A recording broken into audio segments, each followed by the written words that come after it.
Welcome back to Close Up. It's been quite the policy saga at the State House over the last 4 years. Bail reform started as a bipartisan effort to ensure that people who didn't have enough money to bail out of jail didn't get stuck behind bars just because they didn't have 50 bucks. That was a concept almost everyone under the Golden Dome could get behind, and they did.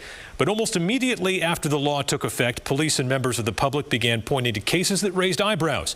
Violent and dangerous offenders gaining immediate release after arrest, far more frequently, officers told us, than under the prior system. In addition, prosecutors say they began seeing significant issues with criminal defendants failing to appear on their assigned court dates. Despite attempts to address these issues in 2019 and 2020, police say bail reform has not delivered on the promise from its supporters in 2018 of a, quote, win-win for everyone on both sides of the justice system.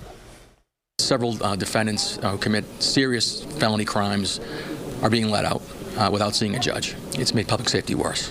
Absolutely. Now, the latest attempt at a fix for these chronic issues is moving toward votes in the House and Senate.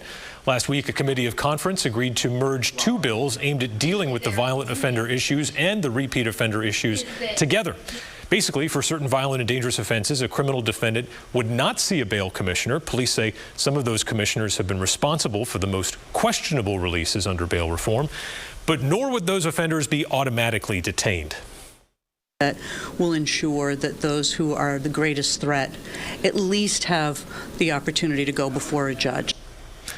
While this new combo legislation is expected to clear the state Senate with relative ease, it's the House that's likely to be the sticking point.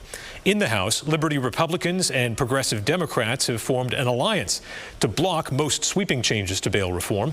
Many of those reps believe the 2018 law is working as intended, keeping jail populations low and criminal defendants free rather than behind bars. During the committee of conference, the House kept reiterating just how hard it would be to try to convince this bipartisan bloc of pro-bail reform state reps to vote to restrict the personal liberties of someone who gets arrested, even if it's for something like a felony assault or a gun crime.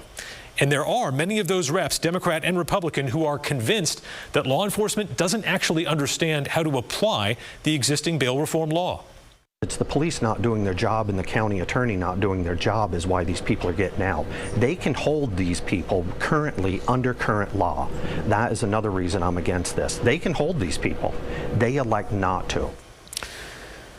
As you might imagine, law enforcement takes issue with the contention that they don't know what they're doing. They say there are countless instances in which they've argued for defendants to be held, only to have a bail commissioner let those defendants walk.